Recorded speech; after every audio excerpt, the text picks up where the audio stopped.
Все, Жень. Да, расскажите о том, как пришла идея такого триптиха. В идее триптиха здесь мы больше решили обратить внимание на и этническую интерпретацию, и, конечно же, прежде всего Волго-Уральский регион, он был интересен тем, что здесь происходили серьезные и этнические, и политические изменения. А если брать раннее средневековье, то это самое первое у нас заседание было посвящено Великой Венгрии, так называемым Восточным Венграм. Мы решили рассмотреть их и этническую сторону, естественно, привлекли, прежде всего, там археологи у нас активно участвовали. Решили посмотреть этнический аспект, их миграцию.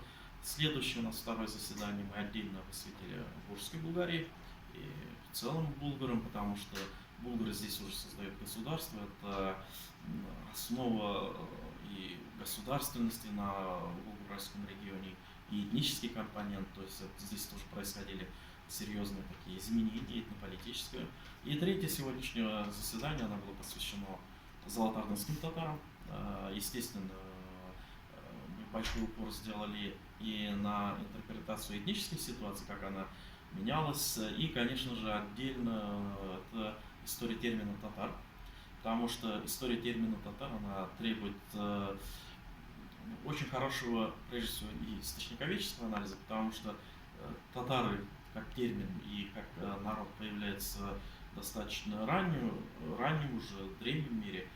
Если посмотреть на историю термина, то это примерно 1600 лет первые упоминания в китайских источниках, а дальше они уже фиксируются и в древнетюркском периоде, то есть они активные участники тюркский каганат, уйгурские, кыргызы, там татары активные участники, они входили в племенные объединения, они упомянуты, это серьезная сила.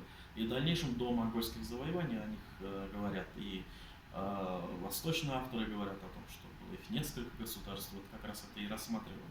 А в период уже монгольских завоеваний термин татары становится в расширительном понимании, политоним, и татары активно участвуют в создании Золотоордынского государства, о них упоминается, и в дальнейшем период Золотой Орды и период уже других чингизских государств, например, мы сегодня рассмотрели и так называемых кулагуитских татар, кара-татары, о которых много источников упоминает. Под названием татары уже формируются татары, которые в дальнейшем превращаются уже в нацию, уже в новое время современных татар. И мы решили разделить по языковым направлениям, прежде всего, латинские источники, как они интерпретируют, потому что у них есть свои определенные традиции, как они описывают, арабо-персидские, османские, русские источники, китайские источники, потому что хочется понять, анализировать, что же там они имели в виду, да. Поэтому сегодня произошло такое, я бы сказал, качественное обсуждение этих вопросов.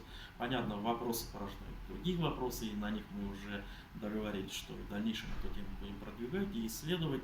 И в конечном итоге хотели получить такую коллективную монографию по истории термина татар. И еще вопрос. Как вы считаете, почему вот сейчас важны вот эти такие собрания и важны такие обсуждения? Если посмотреть, не только эту тему, то есть мы Да, по-разному можем работать, да, но мы как академические ученые работаем вот эти обсуждения с именно учеными, это немного другой уровень, а не там, политизация, да, или ангажированные подходы, а здесь наоборот, ученые пытаются понять, что же там кроется за этими понятиями, терминами, да, что же там, какие процессы происходили. Это немного другого уровня обсуждения, но и это один из главных таких исторических вопросов, что же стояло за этими группами, как они назывались, как все это трансформировалось, менялось, да, и в итоге разные комбинации могли быть, разные термины, но термин татар он устоял, и сегодня есть татары, многокомпонентный народ, понятное дело, да, но сегодня татары есть с самосознанием, с определением, с историей государственности. И вот это один из аспектов рассмотрения этого вопроса.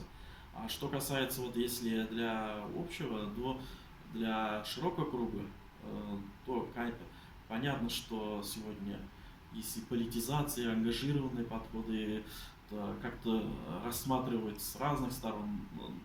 Вот это как бы, если хотите, можно сказать, и ответом вот на такие дилетантские рассуждения о истории Терминатора, о нашей истории. Все хорошо. Посмотрим.